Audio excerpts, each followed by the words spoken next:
স্বাগতম। আপনি এখন শুনছেন এমন এক অডিও সিরিজ যা আপনার চিন্তার জগতে এক দুর্দান্ত বিপ্লব ঘটাতে চলেছে। কখনো কি মনে হয়েছে জীবনের প্রতিটা সিদ্ধান্তে আপনি যেন ভুল পথে হেঁটে যাচ্ছেন?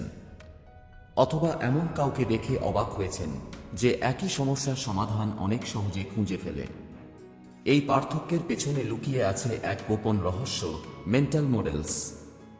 এগুলো কোনো জাদু নয়, এগুলো হলো চিন্তার এমন কিছু সরঞ্জাম যা আপনার যুক্তিশক্তি, বিশ্লেষণ ক্ষমতা এবং সমস্যা সমাধানের ক্ষমতাকে এক অন্য উচ্চতায় নিয়ে যাবে। থেডর হাওয়ান্সের এই অসাধারণ বইটি আপনাকে শেখাবে 30টি কার্যকরী মেন্টাল মডেল যা সফল মানুষরা ব্যবহার করে থাকে ব্যবসা, সম্পর্ক কিংবা প্রতিদিনের সিদ্ধান্ত গ্রহণে। আজকের এই অডিও সিরিজে আমরা এই 30টি মডেলকে ভাগ করে দেখ 15টি অধ্যায়ে, যাতে আপনি ধাপে ধাপে বুঝতে পারেন কিভাবে গড়পড়তা মানসিকতা থেকে উঠে আপনি হয়ে উঠতে পারেন অসাধারণ। তাহলে চলুন শুরু করি চিন্তার এক নতুন যাত্রা। অধ্যায় 1, মেন্টাল মডেলস কি এবং কেন এগুলো গুরুত্বপূর্ণ। First principles thinking, second order thinking. আপনি কি কখনো এমন কাউকে দেখেছেন যে খুব সহজে জটিল সমস্যার সমাধান করে ফেলে? আপনি ভাবেন এই মানুষটা এত বুদ্ধি পায় কোথা থেকে? আসলে রহস্যটা লুকিয়ে থাকে তার চিন্তার ধরনে। আর সেই চিন্তার ধরন গড়ে ওঠে কিছু মেন্টাল মডেল বা মানসিক কাঠামোর মাধ্যমে। মেন্টাল মডেলস মানে কি? মেন্টাল মডেল মানে হচ্ছে আপনি কিভাবে চিন্তা করেন, বিশ্লেষণ করেন আর সিদ্ধান্ত নেন, সেই পদ্ধতির এক একটা মানচিত্র। যেমন কিছু মানুষ যে কোনো পরিস্থিতিকে সোজাসুজি না দেখে ভেতর থেকে বুঝে নেয়, কারণ তাদের মাথায় থাকে শক্তিশালী চিন্তার যন্ত্র, মানে সঠিক মডেল। যার মাথায় যত বেশি কার্যকর মেন্টাল মডেল, তার সমস্যা সমাধানের ক্ষমতাও তত বেশি। আজকে আমরা জানব এমন 2টি মডেলের কথা যা আপনার চিন্তাভাবনায় নতুন মাত্রা যোগ করবে। 1, ফার্স্ট প্রিন্সিপলস থিংকিং। এটা হচ্ছে যে কোনো বিষয়কে গোড়া থেকে বিশ্লেষণ করা। অন্যরা যা ধরে নেয় আপনি তা নিয়ে প্রশ্ন করবেন। যেমন ইলন মাস্ক রকেট কেনার বদলে নিজে বানানোর কথা ভাবলেন, কারণ তিনি চিন্তা করলেন রকেট তো আসলে ধাতু, ইঞ্জিন ও জ্বালানির সংমিশ্রণ। যদি উপাদানগুলো আলাদা আলাদা কিনি তাহলে নিজেরাই বানাতে পারি। এটাই হলো ফার্স্ট প্রিন্সিপলস থিংকিং। সবকিছু ভেঙে মূল জায়গা থেকে নতুন করে চিন্তা করা। 2, সেকেন্ড অর্ডার থিংকিং। অনেকেই একটি সিদ্ধান্ত নেয় তাৎক্ষণিক লাভ দেখে, কিন্তু অনেক সময় সেই লাভের আড়ালে লুকিয়ে থাকে ক্ষতি। ধরুন আপনি রাত জেগে সিনেমা দেখলেন, মজা পেলেন, এটাই প্রথম চিন্তা। কিন্তু পরদিন ঘুম কম হওয়ায় কাজে মন বসবে না, এটাই দ্বিতীয় চিন্তা। সেকেন্ড অর্ডার থিংকিং মানে হলো আমি যা করছি তার পরিণাম কি হতে পারে, শুধু এখন নয়, ভবিষ্যতেও। উপসংহার: এই 2টি মডেল যদি আপনি আয়ত্ত করেন, তাহলে আপনি হবেন সেই ব্যক্তি যে প্রতিটা সমস্যা দেখবে নতুন দৃষ্টিতে আর সিদ্ধান্ত নেবে অন্যদের চেয়ে অনেক বেশি বিচক্ষণভাবে। চলুন এখন আমরা এগিয়ে যাই অধ্যায় 2 এর দিকে, আরও নতুন মডেলের খোঁজে। অধ্যায় 2, ইনভার্সন অফ ক্যামস রাইজার। অধ্যায় 1 এ আমরা শিখেছিলাম কিভাবে মূল উপাদান থেকে চিন্তা করতে হয় এবং ভবিষ্যতের প্রভাব ভেবে সিদ্ধান্ত নিতে হয়। এবার আমরা আরও 2টি শক্তিশালী মডেল দেখব যা আপনার সমস্যা সমাধানের ক্ষমতাকে আরও শক্তিশালী করবে। 1, ইনভার্সন। ইনভার্সন বা উল্টো ভাবা মানে হল সমস্যার সরাসরি সমাধানের পরিবর্তে উল্টো দিক থেকে চিন্তা করা। উদাহরণ: আপনি চান আপনার ব্যবসা সফল হোক। সরাসরি ভাবার পরিবর্তে বলুন, আমি কি করলে আমার ব্যবসা ব্যর্থ হবে। যখন আপনি ব্যর্থতার কারণগুলো খুঁজে বের করবেন, তখন সহজেই বোঝা যাবে কোন কাজগুলো করা থেকে বিরত থাকলে সফল হওয়া সহজ হবে। ইনভার্সন শেখায় উল্টো দিকে তাকিয়ে ঝুঁকি ও ভুল চিহ্নিত করতে। 2, অক্যামস রাইজার। অক্যামস রাইজার শেখায় সবচেয়ে সরল সমাধানই সাধারণত সঠিক। জটিল বিশ্লেষণ প্রায় বিভ্রান্তি তৈরি করে। উদাহরণ: একটি ফোন ঠিক করতে গিয়ে কেউ অনেক জটিল পদ্ধতি অনুসরণ করে, কিন্তু মূল সমস্যা হলো ব্যাটারি খারাপ। সরল সমাধান: ব্যাটারি পরিবর্তন করা। অক্যানস রাইজার আমাদের শেখায় সরল ও কার্যকর সমাধান বেছে নিতে। উপসংহার: ইনভার্সন এবং অক্যানস রাইজার এই দুটি মডেল আমাদের চিন্তাকে করে তোলে সৃজনশীল, বাস্তবসম্মত ও কার্যকর। ইনভার্সন শেখায় সমস্যার উল্টো দিক থেকে চিন্তা করতে। অক্যানস রাইজার শেখায় সব থেকে সহজ সমাধান বেছে নিতে। এই মডেলগুলো ব্যবহার করলে আপনি সহজেই সমস্যার মূল কারণ ধরতে এবং সঠিক সিদ্ধান্ত নিতে পারবেন। পরবর্তী অধ্যায় 3-এ আমরা শিখব আরও দুটি মডেল, যা আপনাকে ভুলের ফাঁদ থেকে বাঁচাবে এবং যুক্তিবোধকে আরও শক্তিশালী করবে। অধ্যায় 3: কনফার্মেশন বেসড কগনিটিভ ডিসোন্যান্স। আমরা প্রায়ই নিজেদের বিশ্বাস বা ধারণাকে খুব শক্তভাবে ধরে রাখি, কিন্তু কখনো কি ভেবেছেন এটাই কি সবসময় সঠিক সিদ্ধান্ত নিতে সাহায্য করে? অধ্যায় 3-এ আমরা দুইটি মডেল শিখব, যা আমাদের ভুল বোঝাপড়া এবং সিদ্ধান্তের ঝুঁকি চিহ্নিত করতে সাহায্য করে। 1. Confirmation base. কনফার্মেশন বেস হল আপনি যা বিশ্বাস করেন তার প্রমাণ খুঁজতে বেশি মন দেন, অন্য তথ্য বা যুক্তি উপেক্ষা করেন। উদাহরণ: ধরা যাক আপনি মনে করেন আমি কোনো ব্যবসার জন্য জন্মেছি না। আপনি যখন খবর, গল্প বা পরামর্শ শুনবেন, আপনার মন স্বাভাবিকভাবেই সেই তথ্য বাছাই করবে যা আপনার বিশ্বাসকে সমর্থন করে। বাকি তথ্যগুলো আপনি সহজেই উপেক্ষা করবেন।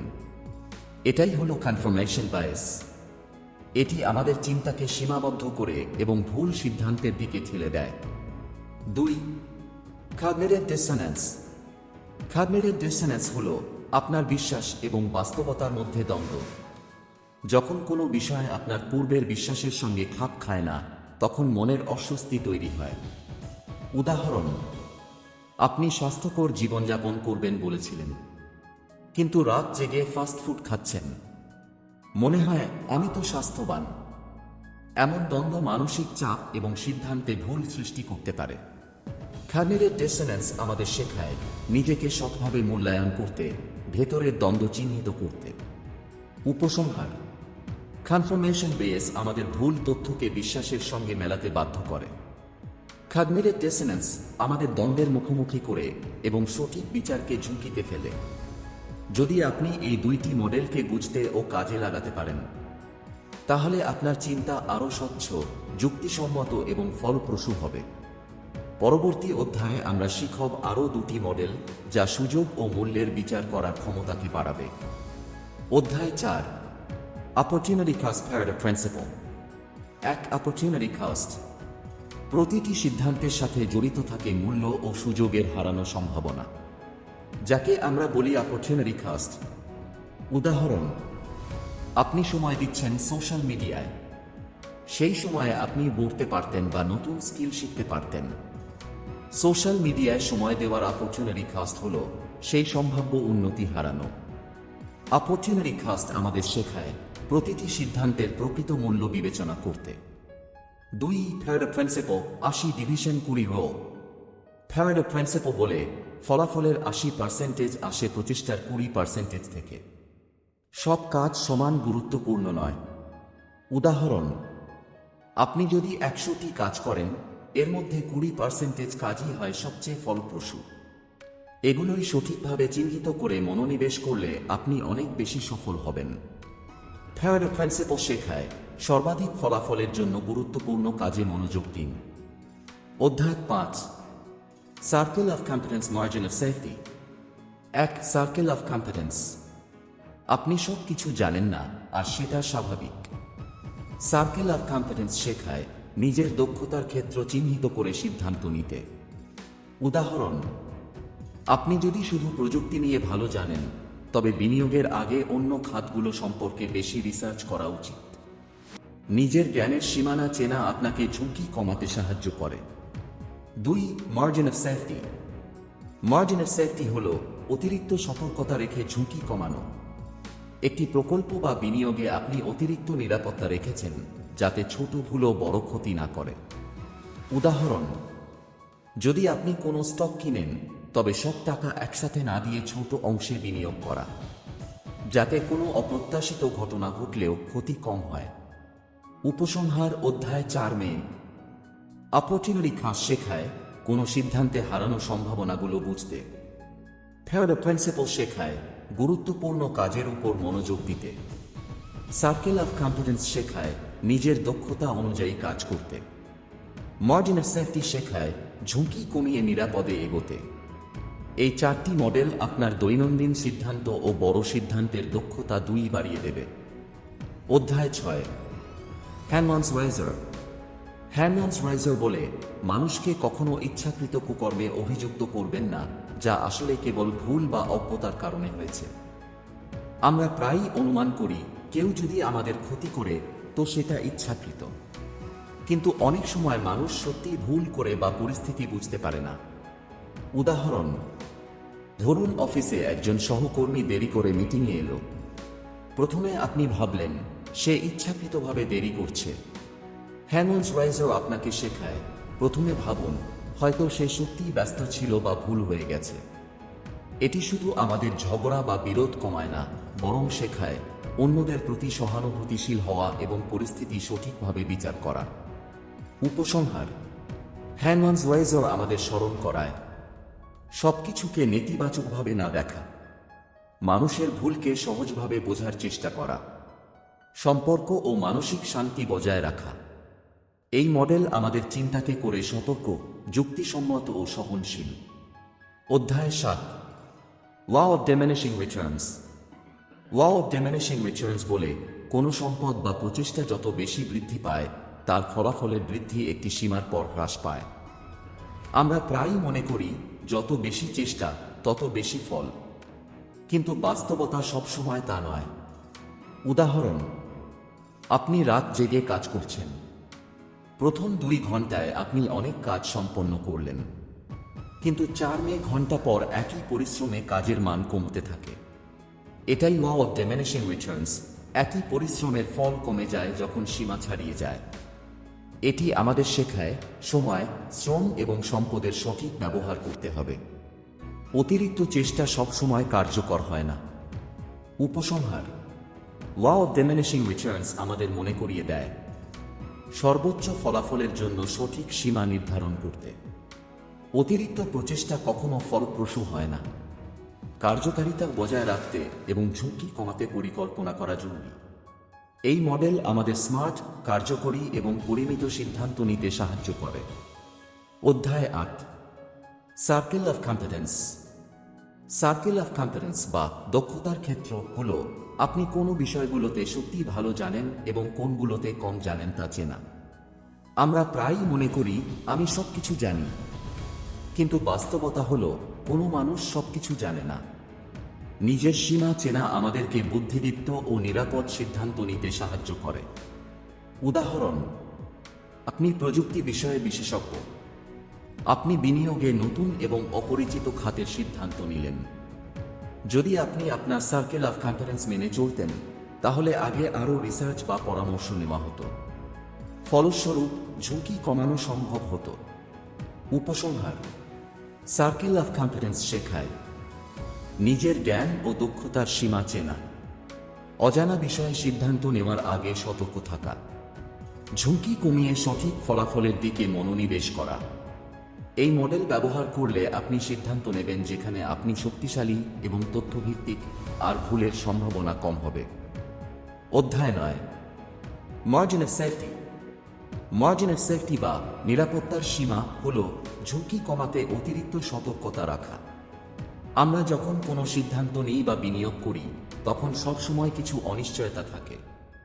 মার্জিন অফ সেফটি আমাদের শেখায় এই অনিশ্চয়তার জন্য প্রস্তুতি নেওয়া। উদাহরণ, আপনি কোনো স্টক কিনতে যাচ্ছেন। সব টাকা একবারে না দিয়ে ছোট অংশে বিনিয়োগ করলে যদি কোনো অপ্রত্যাশিত ঘটনা ঘটে ক্ষতি সীমিত থাকে। এটি মূলত নিরাপত্তার বাফার তৈরি করা। মার্জিন অফ সেফটি শুধু বিনিয়োগেই নয়, দৈনন্দিন জীবনের সিদ্ধান্তেও প্রযোজ্য যেখানে সম্ভাব্য ঝুঁকি থাকে। উপসংহার, মার্জিন অফ সেফটি আমাদের শেখায় ঝুঁকি কমিয়ে সিদ্ধান্ত নেওয়া, সম্ভাব্য অনিশ্চয়তার জন্য প্রস্তুতি রাখা, নিরাপদ ও স্থিতিশীল পথে এগোনো। এই মডেল ব্যবহার করলে আপনি ঝুঁকি নিয়েও সুরক্ষিত এবং বিচক্ষণ সিদ্ধান্ত নিতে পারবেন। অধ্যায় 10, second order thinking. Second order thinking হলো শুধু প্রথম প্রভাব নয়, পরবর্তী ও দীর্ঘমেয়াদী প্রভাবও ভাবা। আমরা অনেক সময় সিদ্ধান্ত নিই কেবল যে মুহূর্তে সুবিধা বা ক্ষতি হবে সেই দিক দেখে, কিন্তু প্রকৃতপক্ষে প্রতিটি কাজের পরবর্তী ধাপের প্রভাব অনেক বড় হতে পারে। উদাহরণ, ধরা যাক আপনি রাত জেগে কাজ করলেন। প্রথমে মনে হলো আমি আজ অনেক কাজ করেছি, কিন্তু পরবর্তী দিন সকালে ঘুম কম হওয়ায় মন বসল না। এটা দেখাল প্রথম সিদ্ধান্তের সঙ্গে পরবর্তী প্রভাবও বিবেচনা করতে হবে। সেকেন্ড অর্ডার থিংকিং আমাদের শেখায় ভবিষ্যতের প্রভাব অনুমান করা। শুধু স্বল্পমেয়াদী সুবিধা নয়, দীর্ঘমেয়াদী ফলাফলের দিকে মনোযোগ দেওয়া। উপসংহার, সেকেন্ড অর্ডার থিংকিং ব্যবহার করলে আপনি সিদ্ধান্ত নেবেন আরও বিচক্ষণভাবে, যা শুধু আজকে নয়, আগামীকাল ও পরবর্তী ফলাফলকে নিরাপদ রাখে। জীবনে ভুলের সম্ভাবনা কমায় এবং সাফল্যের সম্ভাবনা বাড়ায়। আমরা এখন পর্যন্ত শিখেছি অনেক গুরুত্বপূর্ণ মেন্টাল মডেল, চিন্তার মূল কাঠামো, উল্টো ভাবা, সরল সমাধান, দক্ষতার সীমা, ঝুঁকি ব্যবস্থাপনা এবং দীর্ঘমেয়াদী প্রভাব বিবেচনা করা। আপনি যদি এই ধরনের মানসিক যাত্রা এবং সিদ্ধান্ত নেওয়ার কৌশল পছন্দ করেন, তাহলে এখনই আমাদের চ্যানেল সাবস্ক্রাইব করুন, লাইক দিন এবং শেয়ার করতে ভুলবেন না। এতে করে আপনি নতুন অধ্যায়গুলো সঙ্গে সঙ্গে শুনতে পারবেন এবং নিজের চিন্তাকে আরও শক্তিশালী করতে পারবেন। অধ্যায় 11, কনফার্মেশন বায়াস। কনফার্মেশন বেস হল আপনি যা বিশ্বাস করেন সেই বিশ্বাসকে সমর্থন করে এমন তথ্য খুঁজে বের করা এবং বিরোধী তথ্য উপেক্ষা করা। আমরা প্রায়ই ভাবি আমি ঠিকই বলছি, কিন্তু অনেক সময় আমাদের চিন্তা কেবল আমাদের বর্তমান বিশ্বাসের ফাঁদে আটকে থাকে। উদাহরণ, ধরা যাক আপনি মনে করেন আমি কোনো ব্যবসার জন্য জন্মেছি না। যখন খবর, গল্প বা পরামর্শ শুনবেন, আপনার মন স্বাভাবিকভাবেই সেই তথ্য বাছাই করবে যা আপনার বিশ্বাসকে সমর্থন করে। অন্য তথ্যগুলো সহজে উপেক্ষা হয়ে যাবে। কনফার্মেশন বায়াস আমাদের শেখায় নিজের ভুল বোঝাপড়া এবং সীমাবদ্ধতা চিহ্নিত করতে। উপসংহার, কনফার্মেশন বেস বুঝলে আপনি শিখবেন সব তথ্য সমানভাবে মূল্যায়ন করতে, নিজের বিশ্বাসের সঙ্গে বিরোধী তথ্য গুরুত্ব দিয়ে বিবেচনা করতে, যুক্তিসম্মত ও সঠিক সিদ্ধান্ত নেওয়ার ক্ষমতা বাড়াতে। এই মডেল আমাদের চিন্তাকে করে স্পষ্ট, যুক্তিসম্মত এবং ফলপ্রসূ। অধ্যায় 12, কগনিটিভ ডিসোন্যান্স। কগনিটিভ ডিসোন্যান্স হল যখন আমাদের বিশ্বাস এবং আমাদের কাজ বা বাস্তবতার মধ্যে দ্বন্দ্ব থাকে, তখন মনের অস্বস্তি সৃষ্টি হয়। আমরা প্রায়ই নিজের আচরণকে আমাদের বিশ্বাসের সাথে খাপ খাইয়ে নিতে চেষ্টা করি, কিন্তু কখনো কখনো এটি আমাদের ভুল সিদ্ধান্তের দিকে ঠেলে দেয়। উদাহরণ, আপনি স্বাস্থ্যকর জীবনযাপন করার জন্য সংকল্প নিয়েছেন, কিন্তু রাতে ফাস্ট ফুড খাচ্ছেন। মনে হয় আমি তো স্বাস্থ্যবান। এই দ্বন্দ্ব মানসিক চাপ সৃষ্টি করে এবং সিদ্ধান্ত নেওয়ায় প্রভাব ফেলে। কগনিটিভ ডিসোন্যান্স আমাদের শেখায় নিজেকে সৎভাবে মূল্যায়ন করতে এবং দ্বন্দ্ব চিহ্নিত করতে। উপসংহার, কগনিটিভ ডিসোন্যান্স বোঝার মাধ্যমে আপনি শিখবেন নিজের বিশ্বাস এবং বাস্তবতার মধ্যে ফাঁক চিহ্নিত করতে, মানসিক দ্বন্দ্ব থেকে সঠিক সিদ্ধান্তে পৌঁছাতে, চিন্তাকে আরও যুক্তিসম্মত ও সঠিকভাবে পরিচালনা করতে। এই মডেল আমাদের চিন্তাকে করে স্বচ্ছ, সচেতন এবং বিচক্ষণ। অধ্যায় 13, first principles thinking. First principles thinking হল কোনো বিষয়কে তার মূল উপাদান পর্যন্ত ভেঙে দেখা এবং সেখান থেকে নতুনভাবে চিন্তা করা। আমরা প্রায়ই তুলনা করে চিন্তা করি, অনেকেই এটা করে, তাই আমিও করব। কিন্তু ফার্স্ট প্রিন্সিপলস থিংকিং আমাদের শেখায় সবকিছু মূল ভিত্তি থেকে পরীক্ষা করা, তুলনা বা অনুমান নয়। উদাহরণ, ইলন মাস্ক রকেট বানানোর সময় সরাসরি বাজারের দাম দেখে চিন্তা করেননি। তিনি ভেবেছিলেন রকেট তো আসলে ধাতু, ইঞ্জিন এবং জ্বালানির সমন্বয়। যদি উপাদানগুলো আলাদা কিনি তাহলে নিজে বানানো সম্ভব। ফলস্বরূপ নতুন ও কার্যকর সমাধান তৈরি হল। ফার্স্ট প্রিন্সিপলস থিংকিং আমাদের শেখায় সৃজনশীলতা, নতুন সমাধান এবং মূল ভিত্তি থেকে সমস্যা সমাধান করা। উপসংহার, ফার্স্ট প্রিন্সিপলস থিংকিং ব্যবহার করলে আপনি শিখবেন প্রতিটি সমস্যাকে মূল উপাদান পর্যন্ত ভেঙে দেখা, তুলনা বা প্রচলিত ধারণার চাপে না পড়ে নতুন সমাধান খোঁজা, সিদ্ধান্ত গ্রহণে সৃজনশীল ও কার্যকরী দৃষ্টিভঙ্গি গড়ে তোলা। এই মডেল আপনার চিন্তাকে করে উদ্ভাবনী, শক্তিশালী এবং ফলপ্রসূ। অধ্যায় 14, second order thinking. Second order thinking হল শুধু প্রথম প্রভাব নয়, পরবর্তী ও দীর্ঘমেয়াদী প্রভাবও বিবেচনা করা। আমরা প্রায় সিদ্ধান্ত নিই কেবল স্বল্পমেয়াদী সুবিধা বা ক্ষতি দেখে, কিন্তু বাস্তবতা হল প্রতিটি কাজের পরবর্তী ধাপের প্রভাব অনেক গুরুত্বপূর্ণ। উদাহরণ, আপনি রাত জেগে কাজ করছেন। প্রথমে মনে হলো আমি আজ অনেক কাজ করেছি, কিন্তু পরের দিন সকালে ঘুম কম থাকার কারণে কাজের মান কমে যায়। এটাই সেকেন্ড অর্ডার থিংকিং দেখায় দীর্ঘমেয়াদী প্রভাবও বিবেচনা করা জরুরি। সেকেন্ড অর্ডার থিংকিং আমাদের শেখায় কেবল আজকের নয়, ভবিষ্যতের প্রভাবও অনুমান করা, সিদ্ধান্ত নেওয়ার আগে সম্ভাব্য ফলাফলগুলো চিন্তা করা। উপসংহার, সেকেন্ড অর্ডার থিংকিং ব্যবহার করলে আপনি সিদ্ধান্ত নেবেন বেশি বিচক্ষণভাবে। এটি ভুলের সম্ভাবনা কমায়, দীর্ঘমেয়াদী সফলতার সম্ভাবনা বৃদ্ধি করে। এই মডেল আপনাকে করে তোলে বিচক্ষণ, পরিকল্পিত এবং ফলপ্রসূ চিন্তাবিদ। অধ্যায় 15, অক্যামস রাইজার। অক্যামস রাইজার শেখায় সবচেয়ে সরল সমাধানই সাধারণত সঠিক। আমরা প্রায় জটিলতা বাড়িয়ে ফেলি, কিন্তু বাস্তবতা হল অনেক সময় সরল সমাধানই সবচেয়ে কার্যকর। উদাহরণ, আপনি একটি ফোন ঠিক করতে গিয়ে অনেক জটিল পদ্ধতি চেষ্টা করলেন, কিন্তু মূল সমস্যা হলো ব্যাটারি খারাপ। সরল সমাধান হলো ব্যাটারি পরিবর্তন করা। অক্যামস রাইজার আমাদের শেখায় অতিরিক্ত জটিলতার মধ্যে আটকে না থেকে সরল এবং কার্যকর সমাধান বেছে নিতে। উপসংহার, অক্যামস রাইজার আমাদের চিন্তাকে সরল ও কার্যকর করে, জটিলতা কমিয়ে দ্রুত ও সঠিক সিদ্ধান্ত নিতে সাহায্য করে। দৈনন্দিন জীবন ও পেশাগত ক্ষেত্র দুটোর জন্যই গুরুত্বপূর্ণ। সমাপনী, এই 15টি অধ্যায়ের মাধ্যমে আমরা শিখেছি চিন্তার মূল কাঠামো, উল্টো ভাবা, ঝুঁকি ও নিরাপত্তা, দক্ষতার সীমা, তথ্য যাচাই, দীর্ঘমেয়াদী প্রভাব এবং সরল সমাধান। এই মডেলগুলো আমাদের করে তোলে চতুর, যুক্তিসম্মত এবং ফলপ্রসূ চিন্তাবিদ। আপনি এগুলো দৈনন্দিন জীবনে প্রয়োগ করলে সঠিক সিদ্ধান্ত নেওয়া এবং সমস্যা সমাধান করা অনেক সহজ হয়ে যাবে। আজ আমরা শিখেছি 15টি শক্তিশালী মেন্টাল মডেল, যা আমাদের চিন্তাকে করে তোলে চতুর, যুক্তিসম্মত এবং ফলপ্রসূ। এগুলোকে আপনার দৈনন্দিন জীবনে প্রয়োগ করুন এবং দেখুন কিভাবে ছোট ছোট সিদ্ধান্ত বড় পরিবর্তন আনতে পারে। আপনি যদি এই ধরনের অডিও বুক পছন্দ করেন, চ্যানেলটি সাবস্ক্রাইব করুন, লাইক দিন এবং বন্ধুদের সঙ্গে শেয়ার করুন। এভাবে আপনি নতুন অধ্যায় ও গুরুত্বপূর্ণ মডেলগুলো প্রথমেই পেতে পারেন। ধন্যবাদ আপনার সময় এবং মনোযোগের জন্য।